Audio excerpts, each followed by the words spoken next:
Irmãos, Isaías capítulo 5, da palavra do Senhor. O verso é o verso 20. Isaías capítulo 5, o versículo é o versículo de número 20. E conforme você for localizando o texto, por gentileza, fique de pé na casa do Senhor, em reverência, não a quem pediu você para ficar de pé, mas, na verdade, a reverência ao Criador da palavra, que é o nosso Deus, merecedor de todo o respeito, reverência por parte da sua igreja. Por isso, nós nos levantamos em reverência a Ele somente, ao nosso Criador. Isaías, capítulo 5, versículo 20, da palavra do Pai, diz assim: Ai dos que ao mal chamam bem, e ao bem mal, que fazem da escuridade ou escuridão luz, e da luz escuridade ou escuridão. Põe o amargo por doce, e o doce por amargo. Vamos ler juntos agora? Ai dos que ao mal chamam bem, e ao bem mal, que fazem da escuridade luz, e da luz escuridade. Põe o amargo por doce, e o doce por amargo. Que Deus nos guarde, nos abençoe com a leitura da sua palavra, neste momento, na casa do Senhor nosso Deus. Tomemos assento neste momento, e peço ao diácono Marcelo que avise o irmão Haroldo que ele pode fazer a transmissão ao vivo, se assim ele o quiser. E também reforço o pedido para que não fique ninguém nos corredores da igreja, mas que todos entrem para dentro da igreja, e peço aos diáconos que façam isso, pois sabemos que temos irmãos que precisam ouvir a palavra, e aqui é o lugar para ouvir a palavra de Deus. Pai querido, Pai amado, Senhor nosso Deus, estamos na Tua casa e rogamos a Ti aquilo que nos parece ser óbvio. A necessidade de cada um de nós temos de estarmos na Tua casa e não sermos Martas, mas sermos Maria nesse momento. Aquela que entendeu que a melhor parte é ouvir a Tua palavra.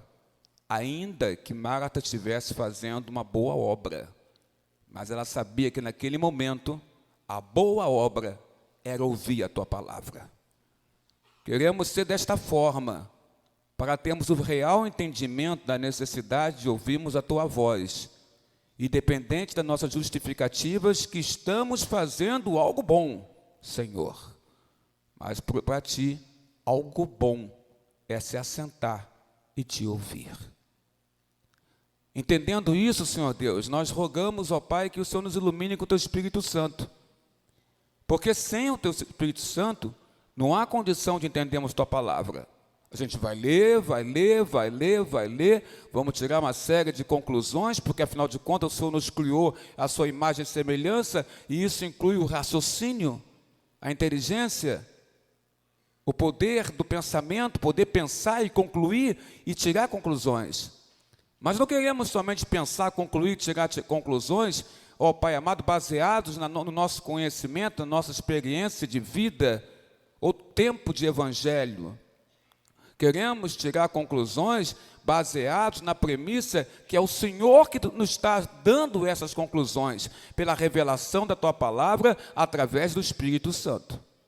Por isso, humildemente, a Tua igreja se assenta, fecha os olhos, e o fechar os olhos mostra o nosso desejo de nos abster do mundo e ficarmos focados em Ti. E por isso fechamos os olhos, porque queremos somente ver a Ti com olhos espirituais, na oração. E pedimos porque sabemos que não temos poder nenhum para podermos ser esclarecidos da Tua palavra, se não suplicarmos em o nome de Jesus, que venha Senhor Deus, o esclarecimento pela instrumentalidade do Espírito Santo em nossos corações.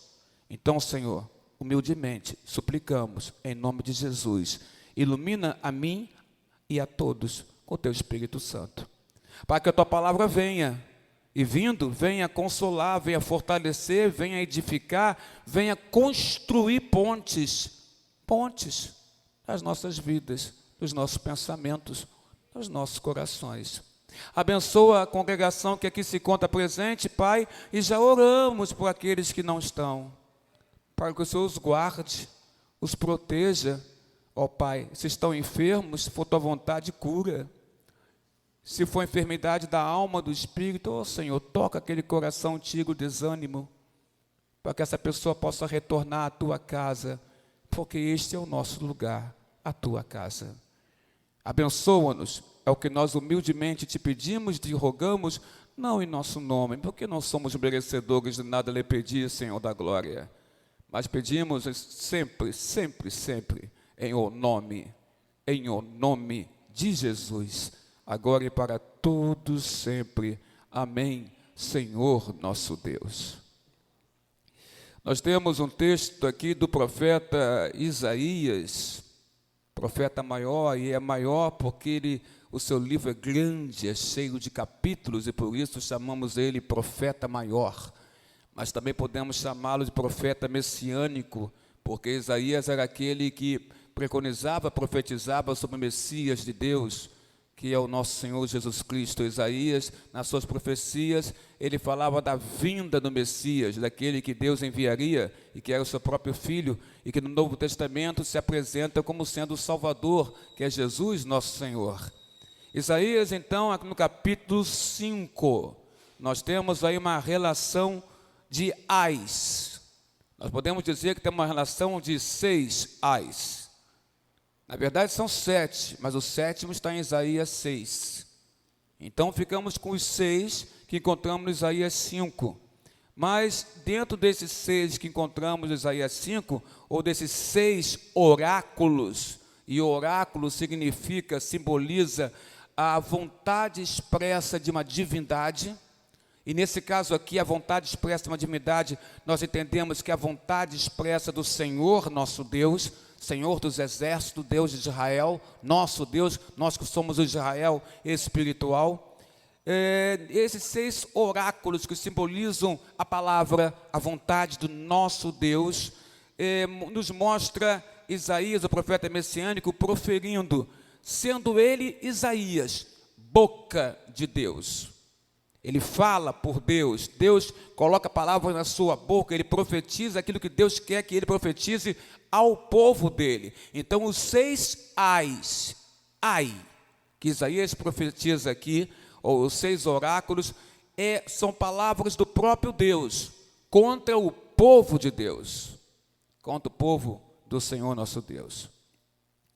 De todos os ais, e são 6, que me chamou a atenção, e que desejo nesta manhã de domingo, na verdade, compartilhar com você, é o quarto ai.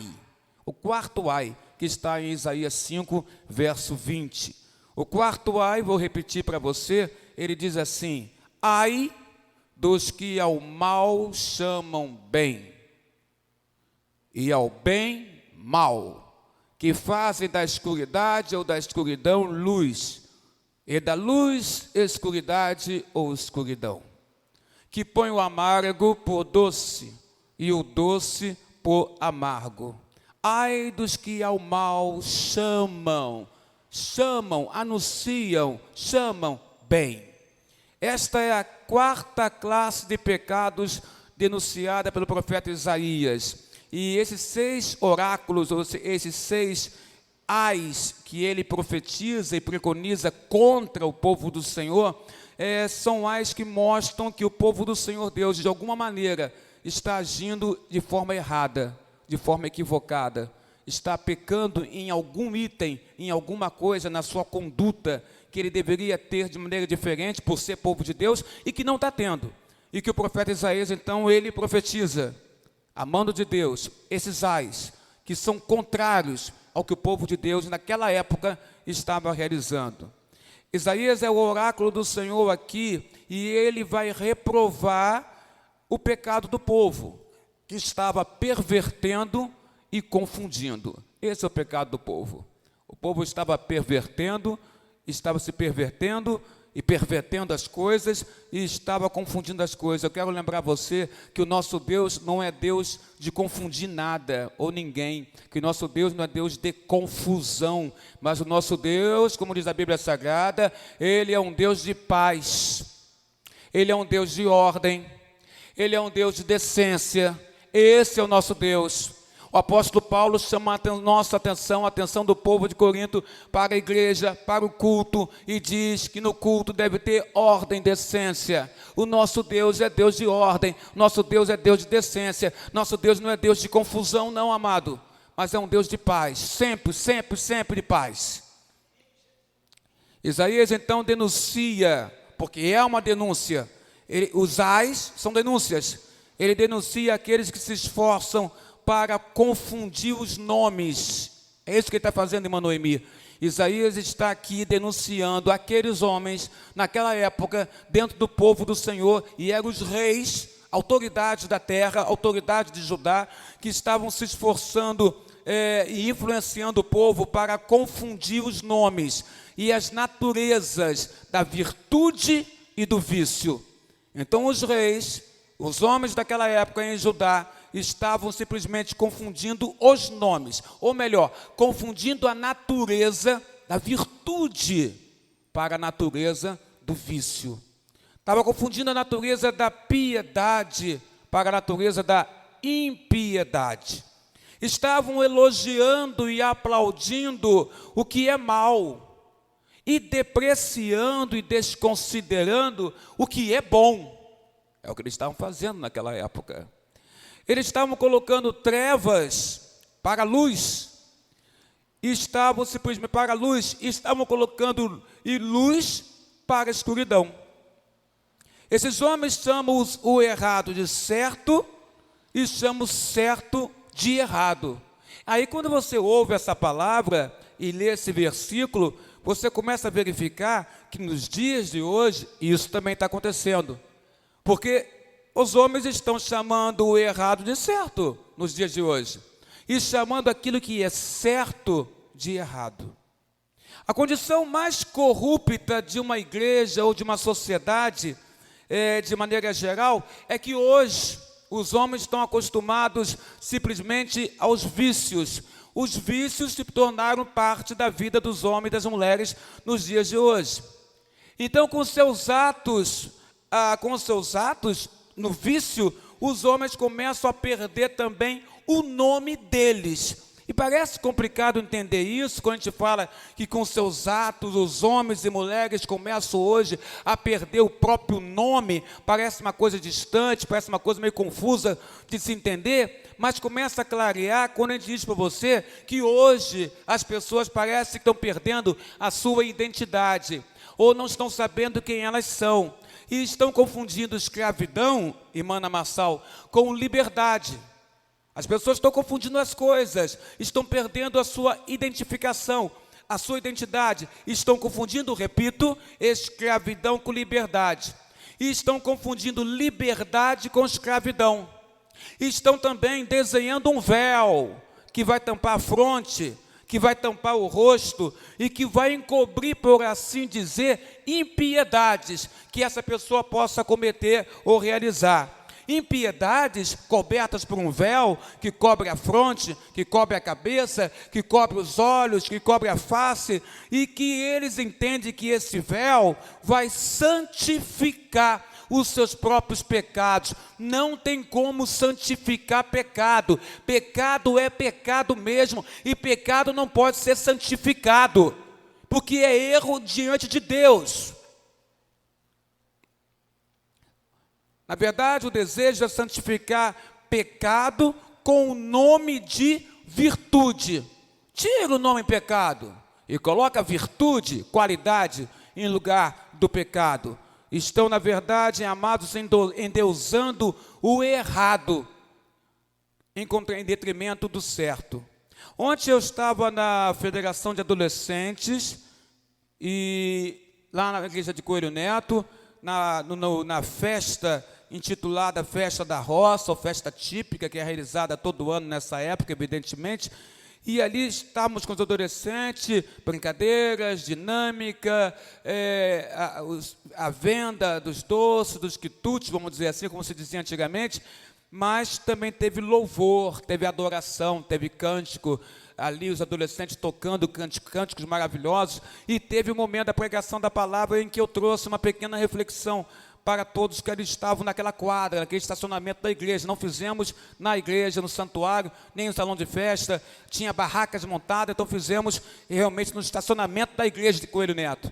E ali ficamos bem à vontade com o povo ali, todos ali participando em comunhão, e pudemos trazer uma palavra para os adolescentes, justamente sobre essa questão de você ter o entendimento de quem é você, ou qual é a sua identidade.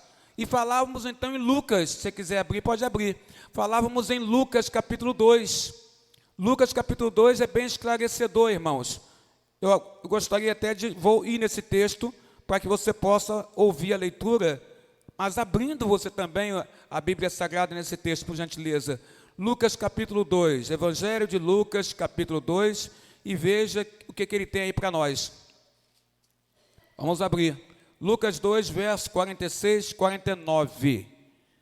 46, 49, Lucas 2. Vou ler. 3 dias depois o acharam. Acharam quem? Jesus. Que idade? 12 anos. Aonde? No templo. Fazendo o quê? Assentado. Perto de quem? Dos doutores. E o que ele fazia assentar perto dos doutores? Ouvia os doutores da lei, mas também interrogava os doutores da lei. E todos que o ouviam, verso 47, muitos se admiravam da sua inteligência e das respostas do menino Jesus. Logo que seus pais, Maria e José, ouviram ali no templo, depois de procurar ele por 3 dias, ali em Jerusalém, porque eles tinham se perdido de Jesus, ficaram maravilhados. E sua mãe lhe disse: Filho, por que fizeste assim conosco? Teu pai e eu aflitos estamos à tua procura.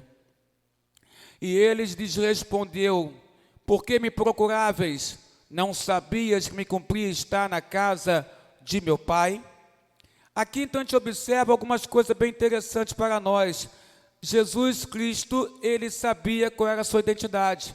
Ontem falamos para os adolescentes que existem correntes teológicas que dizem que Jesus não sabia quem ele era, e só foi saber quem ele era, que ele era filho de Deus, na hora do batismo dele com João Batista.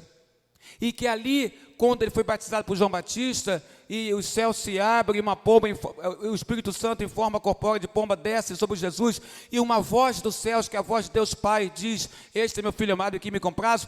E nessa hora se entende essa corrente teológica, que é equivocada, que é errada, entende que Jesus ali tomou conhecimento de quem ele era. Na verdade, não. Na verdade, não, porque esse texto de Lucas 2 já nos mostra que Jesus sabia quem ele era. Ele tinha vindo com uma caravana com seus pais para Jerusalém, uma festa dos judeus. A festa acaba, a caravana vai embora. Maria e José pensam, entendem que ele estava na caravana com outros parentes, com outros amigos, e não se preocupam, achando que ele estava na caravana. Só que Jesus não estava, Jesus permaneceu em Jerusalém. Depois, então, eles descobrem que Jesus não estava na caravana, então eles voltam para a cidade. E 3 dias depois que eles retornam para a cidade de Jerusalém, eles encontram Jesus. Em que lugar? É importante saber o lugar onde ele estava. Ele estava, irmã Eliette, ele estava no templo. Ele estava na casa do pai dele.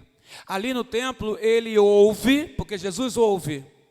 Ele ouve o que você tem a dizer a ele. Ainda que ele tenha muito a dizer a nós, ele nos ouve. Ele respeita o nosso direito de fala, de falar com ele, de querer falar.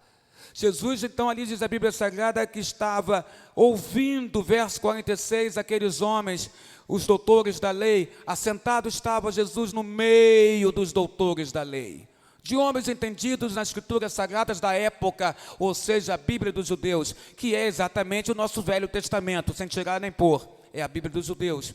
E Jesus, então, estava assentado no meio deles, ouvindo eles. Mas ao mesmo tempo que Jesus ouvia aqueles homens que tinham grande conhecimento, Jesus interrogava eles. E no verso número 47 vem a informação: E todos os que o ouviam, muitos se admiravam, porque ele não somente ouvia, ele questionava, ele interrogava. Portanto, irmão, você também tem que interrogar, você também tem que questionar, para que você possa aprender, para que você possa conhecer mais. Você tem que ouvir e questionar, para poder entender mais. Jesus ouve, interroga, mas também falava. E as pessoas que ouviam Jesus com 12 anos de idade falar, se admiravam da inteligência dele, a inteligência que vinha dos céus, e se admiravam das suas respostas também naquele lugar. Os pais chegaram, Maria, sua mãe, que no seu ventre teve Jesus gerado pelo Espírito Santo, e José, que na verdade é seu pai adotivo, porque o pai de Jesus é Deus. E eles chegam naquele local, preocupados que estavam com Jesus. E então, quando eles chegam naquele lugar, eles dizem, teu pai e eu, Maria diz, teu pai e eu aflitos estamos à tua procura. Por que você fez isso conosco? Estávamos à tua procura, Jesus. Então ele responde. Quando ele responde, ele mostra que ele sabe quem ele é. Ele mostra a identidade dele. Ontem eu deixei bem claro isso para os adolescentes. Porque eu queria mostrar para os adolescentes que eles também têm uma identidade. E a nossa identidade é justamente, nós somos cristãos, nós somos filhos de Deus. Jesus fala, não sabe, por que vocês estão me procurando? Não sabia que me cumpria estar na casa do meu pai? Então ele diz duas coisas importantes para nós aqui. Ele fala que ele sabia quem ele era. Porque ele fala, não sabia que me cumpria estar na casa do meu pai? Ora, o pai dele não é José? Não, ele sabia que o pai dele não é José. Ele sabia que o pai dele é Deus. E ele fala então, ele mostra a sua identidade. Eu sei quem eu sou. Meu pai é Deus. Meu pai é o meu pai celestial. Ele sabia quem ele era. E depois ele termina falando aqui que ele sabia onde ele deveria estar. E nós falamos isso ontem para os adolescentes. Vocês têm que saber onde vocês estão, ou vocês têm que saber o lugar de vocês. E ele fala, não sabia que me cumpria estar na casa de meu pai? Então ele fala, eu sei quem eu sou filho de Deus, meu pai é meu pai celestial, e eu sei aonde é o meu lugar, e ele coloca, meu lugar é na casa do meu pai. Me admira que vocês estejam aqui preocupados em saber onde eu estou no lugar onde eu deveria estar sempre, na casa do meu pai. A casa do meu pai é lugar de paz, sim, e lugar de correção, lugar de decência, lugar de ordem. E não somente falo ordem, decência, ou falo decência na questão de roupagem, mas eu falo decência na questão interna, de como nós somos, como nós pensamos, como nós raciocinamos, o que nós estamos dizendo para as pessoas, como estamos falando para as pessoas. Se nós estamos parando para pensar de 1 até 10, antes de falar uma tremenda asneira, uma tremenda besteira, uma tremenda bobagem que fere os ouvidos de Deus, mas que soa engraçado para quem ouve e dá gargalhadas. Jesus sabia o lugar onde ele devia estar. O lugar onde ele devia estar é a casa de Deus. Então nós também temos que saber o nosso lugar. Irmão, irmã, amigo visitante, o teu lugar é na casa de Deus. O teu lugar é na casa do teu Criador. Esse é o teu lugar, do teu Criador. A igreja, o culto, é uma recriação do ambiente celestial. Quando cantamos, quando louvamos, quando glorificamos, quando falamos com Deus em oração, quando ouvimos a sua voz, estamos recriando um ambiente que existe no céu. A diferença é que no céu, neste ambiente, não há pecado. Mas na igreja terrena, militante, há pecado. Porque o pecado está em nós. Ainda que sejamos lavados, remidos pelo sangue do Cordeiro, o pecado está em nós. Mas também está em nós uma palavra de Deus que diz, sede santo, porque eu sou santo. Mas Senhor, mas pastor, nunca vou conseguir ser. Você pode não conseguir ser, mas você vai morrer tentando ser. Isso é esforço. O problema é que muitas pessoas não querem se esforçar. O problema é que muitas pessoas estão numa zona de conforto, numa zona de acomodação, achando que aquilo que já sabem ou aprenderam ao longo da sua vida é suficiente. Pois eu digo para você, não é suficiente. Porque o Senhor nos ensina a nos esforçarmos, sim, a buscarmos nos espelharmos nele.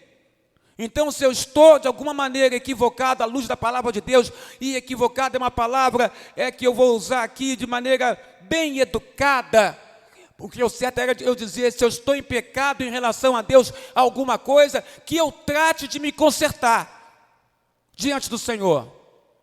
Numa reunião do presbitério de Madureira, com um determinado pastor que tinha feito coisas muito equivocadas numa determinada igreja e que por isso estava sofrendo processo dentro do presbitério de Madureira, processo este que ele não aceitava, mas que na verdade ele era culpado, mas não aceitava a sua culpa, porque as pessoas são assim, elas estão culpadas e não aceitam suas próprias culpas, porque não querem olhar para dentro de si, porque se olharem vão se escandalizar, então preferem, então, amados, na verdade, não olhar para si e culpar aquele que diz que ele está errado.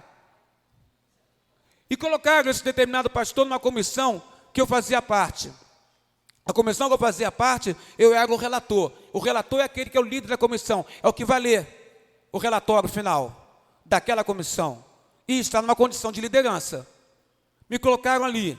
Nós ficamos 3, 4 dias estudando todos os relatórios que chegavam para nós. E então pegávamos, eu e mais 3 colegas, o quarto não apareceu, o quarto integrante, éramos 5, nós ficamos, 2 colegas, o terceiro não apareceu, e ficamos o tempo inteiro ali, estudando, e verificando, e analisando, e ao analisar, então a gente acertava, e aquele relatório estava prontinho para ser lido. Mas quando aquele terceiro integrante chegou, já no 4º dia, começou a querer olhar os relatórios que nós já tínhamos feito. E ao ler os relatórios que tínhamos feito, começou a criticar os relatórios. Começou a dizer que não era assim, que não era assim, que não era assim, que não era assim, que estava errado, estava errado, estava errado. Então, naquela insistência dele em ler os relatórios e dizer que estava errado, eu olhei para ele e disse claramente para ele: meu irmão, eu não gosto de você. Não gosto do que você faz.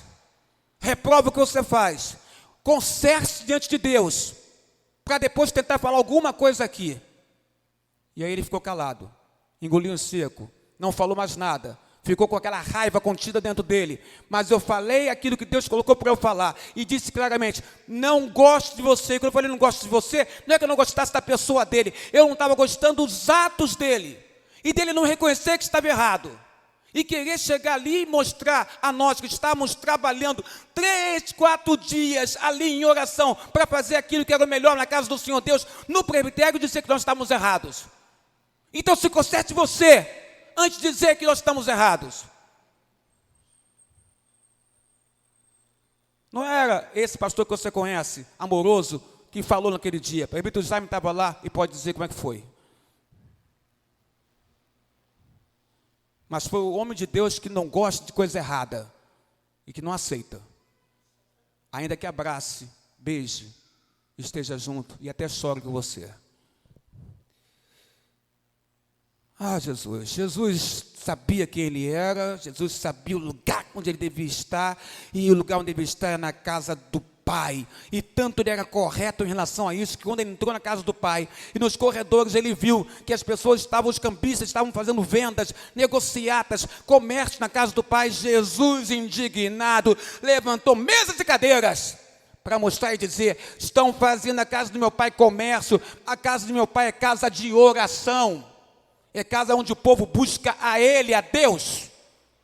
Isso é casa de Deus. Casa de Deus não é lugar de fofoca. Casa de Deus não é lugar de intriga. Casa de Deus não é lugar de pernicidade, de libertinagem. Casa de Deus não é lugar de você olhar a irmã levantar e ficar desejando a irmã que está levantando, ou o irmão levantar e você ficar desejando o irmão que está levantando. Casa de Deus não é lugar de ficar com roupinha agarradinha para mostrar corpinho bonito ou feio. Casa de Deus é casa de Deus. Tem que haver respeito, tem que haver ordem e decência. Quem subir aqui tem que subir com choro e com oração. E quem está sentado aí tem que estar com choro e oração também. Temos que parar de fazer da casa de Deus uma baderna, uma bagunça, uma libertinagem. Aqui é a casa do Pai. Pai, Jesus, Deus. Isso é lugar, casa de Deus.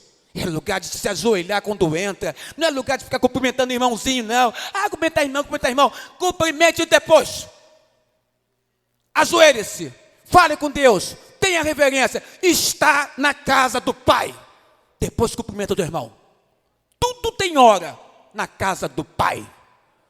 Eclesiastes capítulo 3. Tudo tem hora. Está faltando ordem. Está faltando decência.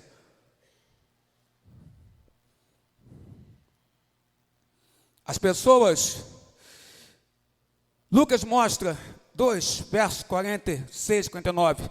Somos filhos de um Deus que é amor. Somos filhos de um Deus que é perdão. Somos filhos de um Deus que é pura bondade. Somos filhos de um Deus que é santo. Somos filhos de um Deus que prima pela verdade. Ora, se Ele prima pela verdade, que eu diga a verdade. E tem gente mentindo. Não é só aqui não. É em várias igrejas, onde é recriado o ambiente celestial. Tem gente mentindo. Eu não condeno a tua mentira, eu não preciso, porque eu não sou o condenador. Quem vai condenar a tua mentira ou a minha mentira é o próprio Deus. O Senhor é santo e pede para nós sermos santos, então nos esforcemos para ser santo. O Senhor é bondade, então que sejamos bondosos para com as pessoas. O Senhor é perdão, então que nós perdoemos, mas quando eu perdoar, que seja perdão verdadeiro e que não seja da boca para fora, porque se for da boca para fora, não é verdade, é mentira. E Deus está vendo tudo isso. Nosso Deus é um Deus de amor, então se eu for amar, que eu ame de verdade. Se você for amar, que você ame de verdade. Amai-vos aos outros como eu vos amei, disse o Senhor Jesus Cristo. É tão difícil isso, mas nós temos que buscar esse ideal. Amar como amou o Senhor Jesus. Tem uma ilustração que as pessoas acusam nossa religião e diz que nós cristãos, protestantes, evangélicos, nós somos, na verdade, escravos, né? E somos proibidos de tudo fazer. Eu vou lembrar aquela ilustração que já falei tantas vezes aqui, e que é tão boa para esse tipo de momento para explicar, que é aquele homem, aquele pastor, missionário, que estava indo fazer uma obra numa cidade pequena, mas foi de carro. E o carro tinha um motorista, que ele contratou para levá-lo. E o motorista, então, não era evangélico, não era cristão. Esse motorista, então, ele tinha um maço de cigarro no bolso da camisa, e o missionário percebeu isso.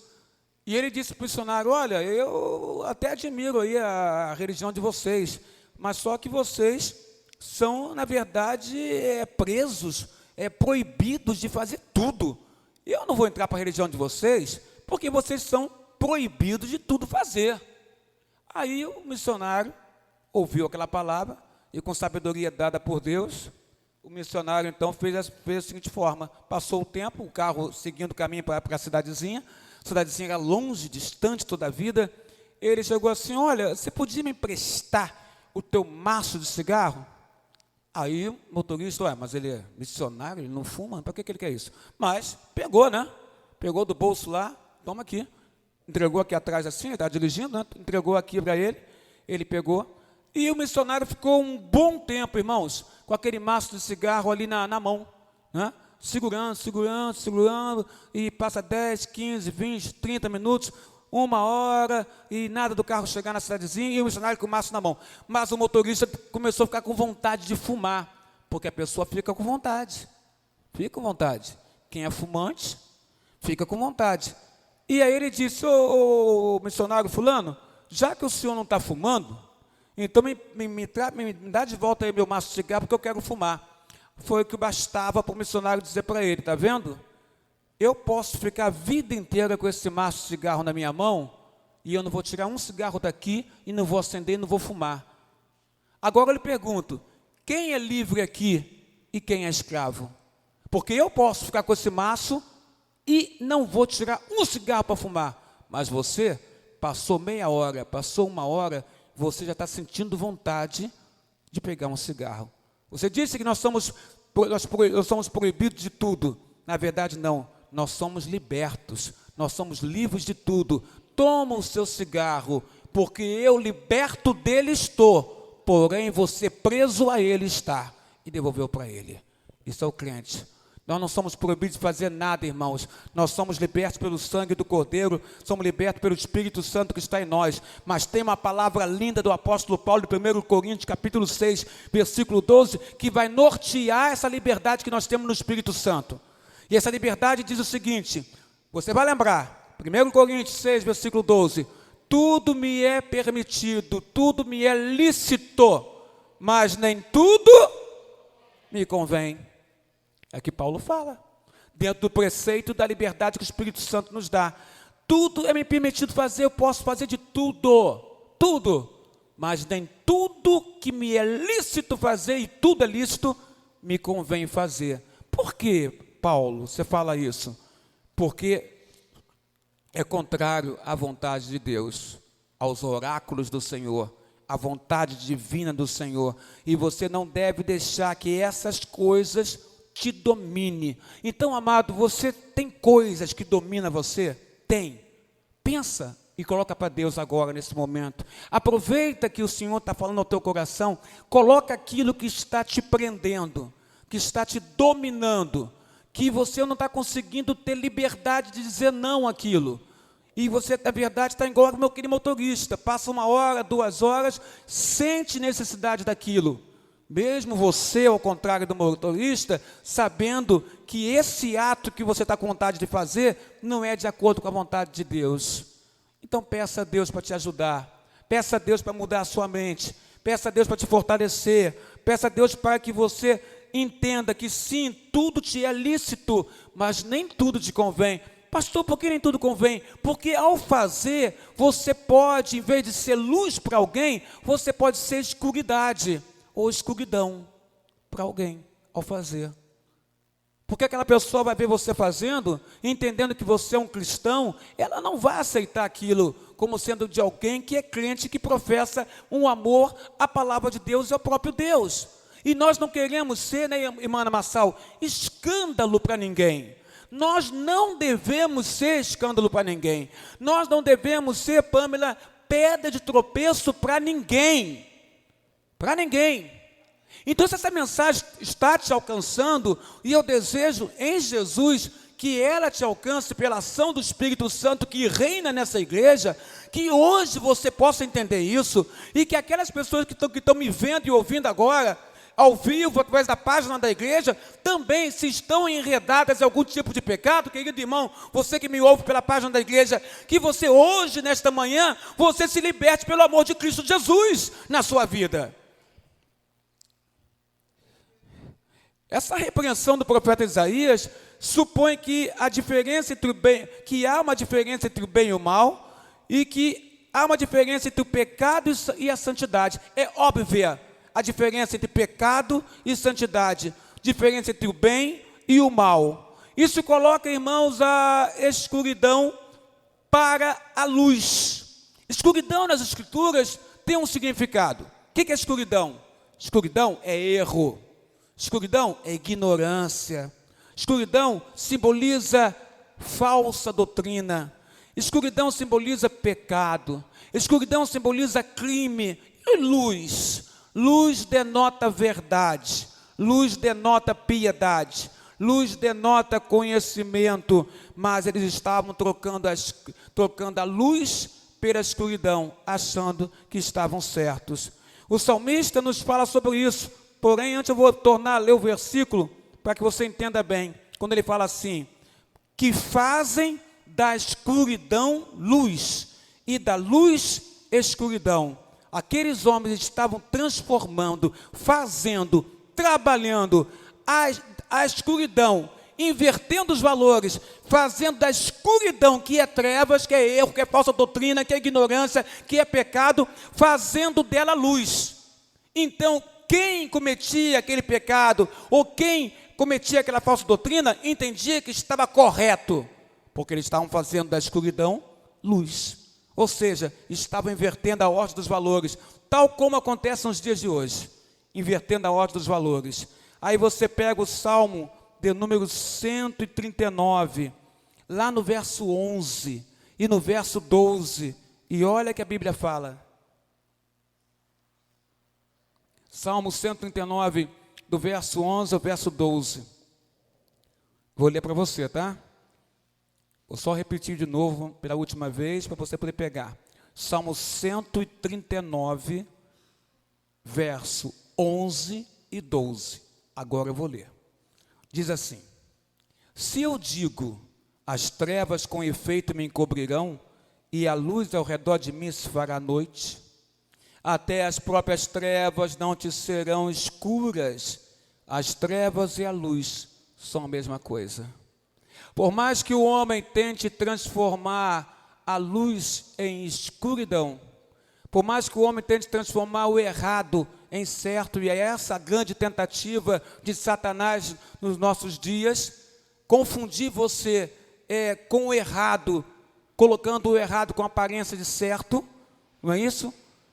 Porque quando ele fala, por exemplo, para você, ou nos dias de hoje, que devemos aceitar o homossexualismo, e é dito isso para nós através de filmes, dos jornais, da mídia, das novelas, que mostram sempre casais, entre aspas, de homens com homens ou mulheres com mulheres, sendo pessoas maravilhosas, piedosas, bondosas e por aí afora, amorosas, por aí afora, e aquele que é heterossexual como sendo ruim e sendo preconceituoso.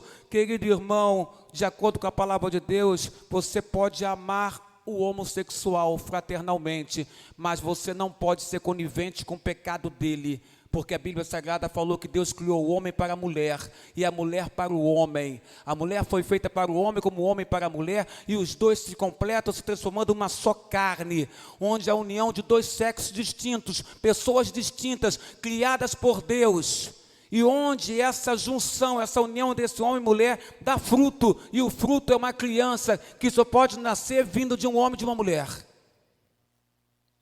Então não tem como aceitar o homossexualismo. Eu posso amar o homossexual, posso abraçá-lo, posso orar por ele, posso ser seu amigo, mas não serei conivente com o pecado dele. E isso eu tenho que mostrar a ele. Só que muitas das vezes nós não mostramos, ficamos com receio de falar. Então fazemos amizade, mas não falamos o que temos que falar. Mostrar para essa pessoa que na verdade a luz da palavra de Deus, o que ela está fazendo é abominação a Deus. Por quê? Porque Deus não criou o homem para viver com o homem. Deus não criou a mulher para viver com a mulher. Deus criou o homem para viver com a mulher e a mulher para com o homem. E Deus deu a opção. A opção é, se não quiser viver com uma mulher, ou quiser viver com um homem, pode viver só. Paulo preferiu viver só. Mas a Bíblia fala que o homem e a mulher juntos no casamento é bênção. O que é bênção, meu pastor? Bênção? Bênção significa aprovação. Deus não aprova relações homossexuais. Isso é trevas, não é luz. Mas estão transformando a escuridade hoje em luz. Quando fiz um casamento no ciclo militar da Praia Vermelha, tempos atrás, entre os convidados tinha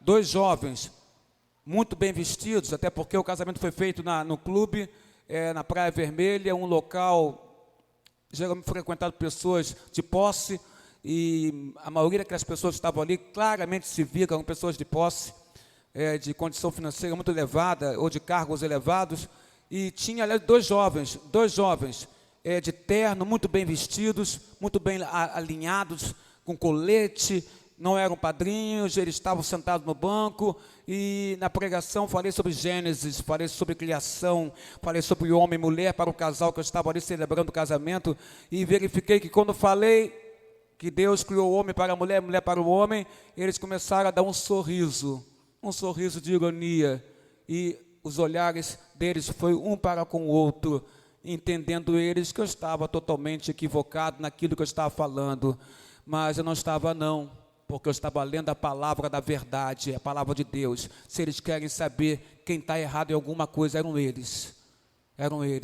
mas não vou deixar de olhar para eles e amá-los, e piedade ter deles e orar por eles, só pelo fato de eles serem homossexuais. Porém, não posso aceitar o que eles fazem como sendo algo de agrado do coração de Deus. Não é. Não me venha dizer que escuridade é luz, porque eu sei que a luz é luz e escuridade é escuridade. Então o salmista fala, se eu digo as trevas com efeito me encobrirão, e tem horas que as trevas nos encobrem mesmo nessa terra, nesse mundo. Ele fala também, e a luz ao redor de mim, a luz ao redor de mim se fará à noite. Ele diz, quer saber? Até as próprias trevas, Deus, não te serão escuras para nós, mas para Deus as trevas não serão escuras. E aí o salmista declara, ele enfatiza, preconiza, quando ele fala, as trevas e a luz são a mesma coisa. Como é que é isso, salmista? Como é que a treva e a luz pode ser a mesma coisa? Ele está falando em relação a Deus. Em relação a nós, não. Em relação a nós, as trevas e a luz não é a mesma coisa. Treva é treva, luz é luz. Mas em relação a Deus até as próprias trevas não te serão escuras, a treva e a luz de Deus serão a mesma coisa. Você entra no quarto escuro, totalmente escuro, você acende, liga o botão da luz, acende a luz, e então aquela luz é acesa, e o que acontece naquele quarto escuro? Ele fica totalmente, o que sou ele? Claro, e não há mais trevas. As trevas e a luz são a mesma coisa. Quando Deus entra na nossa vida, entra no nosso coração, quando Deus entra numa situação que se apresenta de trevas nas nossas vidas, ou na vida da nossa nação, mas Deus entra, Deus transforma as trevas em luz. Luz, irmãos, porque Ele clareia tudo. Não há escuridão, que continua escuridão, se Deus, que é luz, se apresentar diante daquele lugar. Então eu digo a você, há trevas na sua casa, há trevas na sua vida, há trevas na sua mente, há trevas na sua relação com seus familiares. Deus pode transformar essas trevas em luz, porque Ele é luz.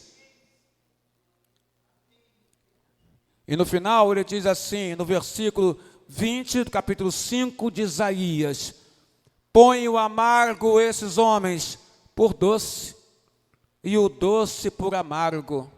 A natureza corrompida do homem confunde todas as coisas. Aquilo que é doce, ele quer pôr por amargo. Aquilo que é amargo, que é errado, que é trevas, que é escuridade, ele quer colocar por doce. E o pior, que isso está acontecendo nos nossos tempos. O que é amargo está virando doce para as pessoas. É o politicamente correto. O cristão não tem que ser politicamente correto. O cristão tem que seguir a palavra de Deus que diz sim, sim, não, não. O que passa disso provém do maligno. Crente tem que ter palavra. Crente tem que saber dizer sim, dizer não. E quando disser sim, disser não, tem que saber falar o sim e tem que saber falar o não. Porque quando nós dissemos não, não é não para uma pessoa e machucar essa pessoa com o nosso não. Nós vamos dizer um não explicando o porquê e mostrando para com essa pessoa, amado, amor para com a vida dela. Porque o que você quer é que ela aprenda que esse não é um não para edificar a vida dela, para ela se corrigir. Mas se você, da maneira que você disser, você poderá ajudar ela a se corrigir em Cristo ou poderá enterrar ela na sepultura. Se você falar um não explicar e mostrar uma grosseria sem par, quando disser não para essa pessoa. O cristão tem que saber se comportar, tem que saber falar, tem que saber ter uma conduta correta, tem que saber se expressar com as pessoas, tem que saber falar com as pessoas, tem que saber dizer até o não que eu digo, tem que ser um não onde haja amor para com essa pessoa, para que ela se levante. Porque senão ela não vai se levantar, porque senão ela vai se retirar, porque senão ela vai achar que ela foi maltratada naquele lugar, e ela não volta mais, e esse não é o propósito da igreja do Senhor. Nós queremos mostrar para todas as pessoas, que o verdadeiro lugar, onde nós podemos viver, e estando em comunhão com os irmãos, e estando em comunhão com Deus, o melhor lugar é a casa do Pai, que é simplesmente a recriação de um ambiente celestial aqui na terra. Aqui é uma embaixada. A lei que funciona lá fora, ela não é maior do que a lei que funciona aqui. A lei que funciona aqui é a lei de Deus. E quando nós vamos lá para fora, nós somos, sabe o quê? Embaixadores de Deus, para expressar lá fora a lei de Deus, junto à lei dos homens. Que Deus nos guarde, pelo Santo Espírito do Senhor Jesus, e que essa palavra fique guardada no seu coração. Isaías 5:20. Ai dos que ao mal chamam bem, ai daqueles que dão nome, que nomeiam o bem como o mal, que fazem da escuridão luz e da luz escuridão. Ai daqueles, Senhor Deus, que põe o amargo por doce e o doce por amargo. Que Deus nos guarde e nos abençoe com esta palavra do Senhor Deus nesta manhã de domingo, em nome do Senhor Jesus Cristo.